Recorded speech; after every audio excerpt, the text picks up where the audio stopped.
sip on important. Little bit shit in your corner. I see that you not important. I step on the ground and scorching. I want a whole nother portion. Yeah, run it up, make me a fortune. They horsing around like it's Porsches. They matching and I came to torch it. How do you arrested any kind of fluid without some sort of nose plug? Sure, if you're conscious, you can breathe mouth only, but when you're in a deep expositional flashbacks unconscious sleep, all nasal bets are off. Look, we're in a universe where incredibly advanced technology exists. While this technology is never explicitly explained, I'm sure you could safely assume that the technology prevents the patient from breathing through their nostrils somehow.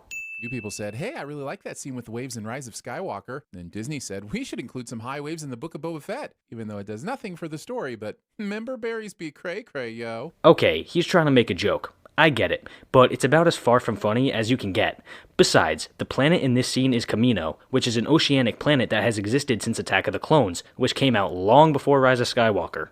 Look, I love Return of the Jedi as much as the next person who was 7 years old in 1983, but even at that young of an age, I knew the Three Stooges-esque offing of Boba Fett was idiotic. So one thing I never needed to know when they brought him back in Mandalorian was how he got out of the Sarlacc pit. I don't care how he got out of the Sarlacc pit. Hold up, are you honestly saying that you didn't want to see Boba get out of the Sarlacc pit? What's wrong with you? Now they're literally using the Patton Oswalt filibuster scene from Parks and Rec as a direct script for this part. I mean, we literally made this joke when Boba showed up in Mandalorian, so we can't quite give you a send-off if you let us, of all people, beat you to a joke. But still, this is some top-notch self-aware fan service. A couple things here. First, that fake-ass laugh at the beginning of the sin. Second, sinning fan service. Third, Discount Jeremy makes a pop culture reference that isn't a sin of the episode cliche. And finally, I feel like this whole sin counts as a whole bunch of bullshit. And that little bit of floppy carrot worm semen will be all the explanation the show needs to get from basically dead in the sand to able to walk for miles behind a bantha in a driving sandstorm. To be fair, they could have fed him more that we didn't see on screen. Also, Discount Jeremy says semen. This is starting to feel more like Dune than Star Wars. I hate it when people mix their Dune in my Star Wars. Discount Jeremy makes a pop culture reference that isn't a sin of the episode cliche.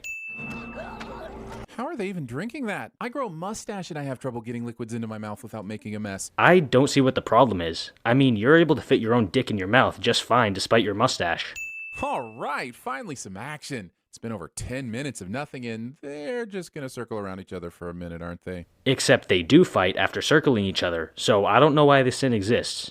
I know this entire opening takes place in the flashback to chamber and we're dealing with memories or dreams or some shit, but the show is clearly using it as expositional foundation, so the sins all stand. Plus here's a few more for questioning me in the first place. What the fuck? Why do you feel the need to sin exposition, especially in this circumstance? I mean, in a previous sin, you actually removed a sin for the storytelling being exceptionally strong, but now you're sinning the story for giving us exposition?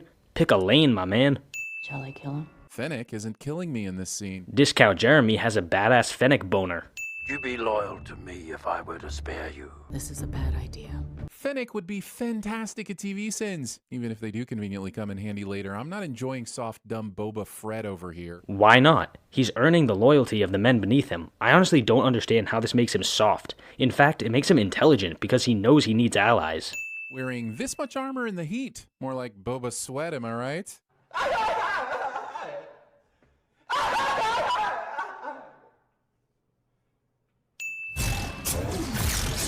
And now they throw these agents with shields at her? It's seriously like they're taunting her with it. Here's 10 cents for disrespecting AOS like that. Stop with the pop culture references, my guy. They're not funny.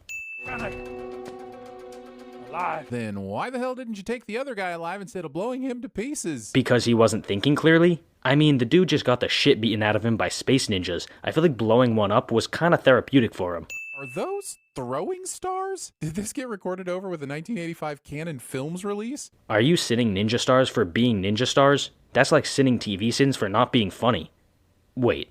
Another full Star Wars minute of slowly walking through the desert. If the show's going to be 67% Fett flashbacks, fine. But can they be at least a little more interesting than this constant under the Tuscan sun walking through the desert? The reason the show spends so much time plotting through the desert is to show Boba's journey and how incredibly difficult it was. This is characterization without any words being spoken. That shit should deserve a sin off. Holy shit. He just got his chest pummeled so hard he went 1.5 feet into the sand below him. Have you ever pounded sand? That takes so much force. And why is that a sin? They're showing you that this creature is really strong. Why is that a mistake that the show made?